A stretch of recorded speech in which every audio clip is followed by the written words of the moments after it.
Hello friend, welcome to my YouTube channel. I am Swatantra Patel और आज हम आपको केमिस्ट्री पढ़ाएंगे। केमिस्ट्री में आज हम लोग लेसन 1 सॉलिड स्टेट के एक्सरसाइज को डिस्कशन किया जाएगा। आज बारी है क्वेश्चन नंबर 15 की, तो चलिए शुरू करते हैं। हाँ, अगर आपको क्वेश्चन नंबर 1 से 14 तक कोई दिक्कत हो तो इस वीडियो के नीचे डिस्क्रिप्शन में मैंने लिंक दे दिया है, आप देख सकते हैं। तो चलिए शुरू करते हैं क्वेश्चन नंबर 15 की।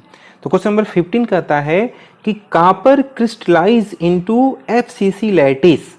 मैंने पिछले क्वेश्चन में बताया था कि जब भी सॉलिड स्टेट में एफसीसी या बीसीसी कुछ इस तरह का दे तो वहां से हमको क्या समझ जाना चाहिए न्यूमेरिकल में, बताइए। हाँ, सही आपने समझा, जेड की वैल्यू। तो यहाँ एफसीसी जेड बराबर क्या होता है, 4 होता है। जेड क्या होता है अभी आगे हम लोग डिस्कशन करेंगे। तो copper crystallize into FCC lattice, मतलब कॉपर जो है वो क्रिस्टलित किस में होता है, FCC face central cubic lattice में क्रिस्टलित होता है। विथ एजेस लेंथ, मतलब उसके किनारों की भी लंबाई यहाँ दिया हुआ है, यानी स्मॉल ए की वैल्यू दिया हुआ है 3.61 गुणे 10⁻⁻8 centimetre. So that calculated density is arrangement with its measure value of 8.92 ग्राम प्रति सेंटीमीटर क्यूब। मतलब क्वेश्चन में क्या कह रहा है, क्वेश्चन में कह रहा है कि डेंसिटी दिया है, मॉलिक्यूलर वेट दिया है, ए का मान दिया है, जेड का मान दिया है, और कह रहा है डेंसिटी निकालिए और कैलकुलेट करिए कि आप जो डेंसिटी निकाल रहे हैं क्या वो 8.92 के आसपास आ रहा है कि नहीं आ रहा है। तो चलिए शुरू करते हैं। इस क्वेश्चन को आप लोग समझ गए होंगे, इसका डेंसिटी हम लोग निकालते हैं। तो हमने बताया एफसीसी लैटिस जो होता है किसे कहते हैं, तो ऐसा लैटिस जिसका जो यूनिट सेल है, जो एकक कोश का है, यूनिट सेल है, उसके कोनों पर, प्रत्येक कोनों पर एक एक कण पाए जाएं, यानी कुल 8 कण कोनों पर पाए जाएं, और प्रत्येक फलक के मध्य बिंदु पर, सेंटर पर पाए जाएं। तो इस तरह से आप देखेंगे प्रत्येक फलक पर 6 फलक होते हैं, 6 कण, और प्रत्येक कोने पर एक एक होंगे तो 8 कण पाए जाते हैं। इसको एफसीसी लैटिस कहते हैं। और इस तरह के क्रिस्टल के लिए जेड का मान क्या होता है, 4। आपको मैं बता दे रहा हूं, अगर आपका कहीं सिंपल क्यूबिक सिस्टम दिया रहे तो जेड की वैल्यू क्या होती है, 1। अगर बीसीसी टाइप का क्रिस्टल रहे तो जेड की वैल्यू होती है 2।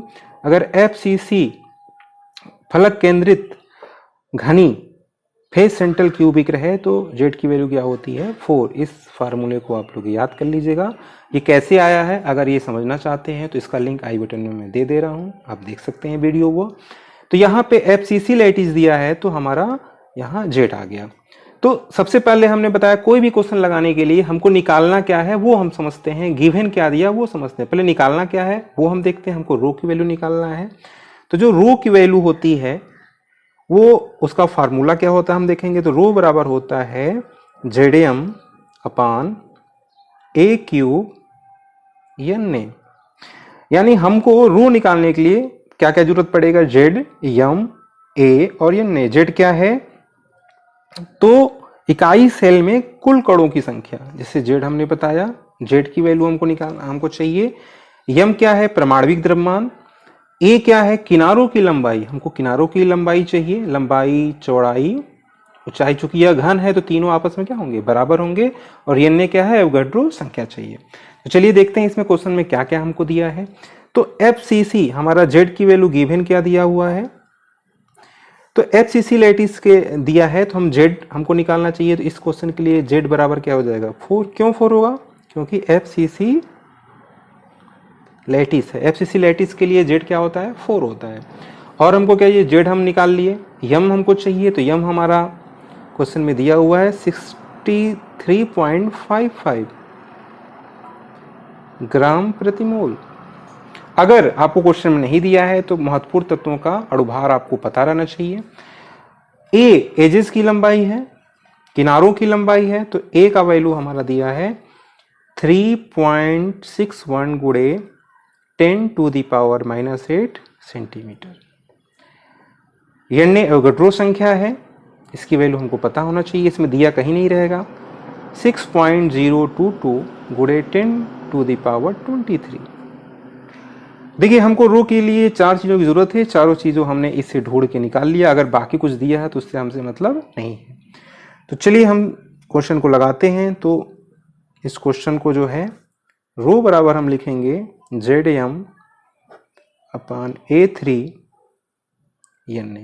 जेड है एकक इकाई शेल में यूनिट सेल में कुल कणों की संख्या, कुल कण कितने योगदान कर रहे हैं, कुल कणों का योगदान कितना है। तो जेड हो गया, यम क्या है, परमाणविक द्रव्यमान एटॉमिक मास है कॉपर का, ए क्या है, किनारों की लंबाई है, और एन क्या है, एवोगाड्रो संख्या है। तो चलिए जो हमने ऊपर गिवन में निकाला वैल्यू पुट करते हैं फार्मूले में। तो जेड बराबर देखिए 4 है, यम का मान जो है 63.55 है, ए की वैल्यू यहाँ पे 3.61 गुणे 10⁻⁻8 है, इसका हम क्यूब कर लेंगे, गुणे एन का मान हो गया 6.022 गुणे 10⁻23।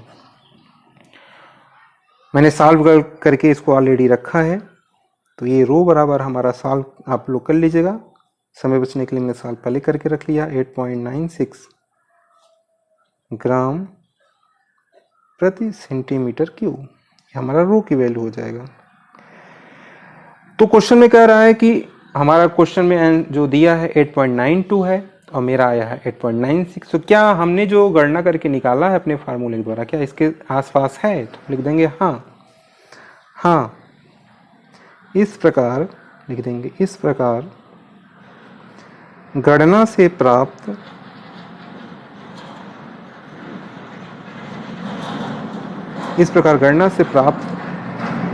मान मापे गए मान के अनुरूप है। यही हमारा आंसर हो जाएगा। हमारा 8.96 है, क्वेश्चन में 8.92 है, जो लगभग बराबर है।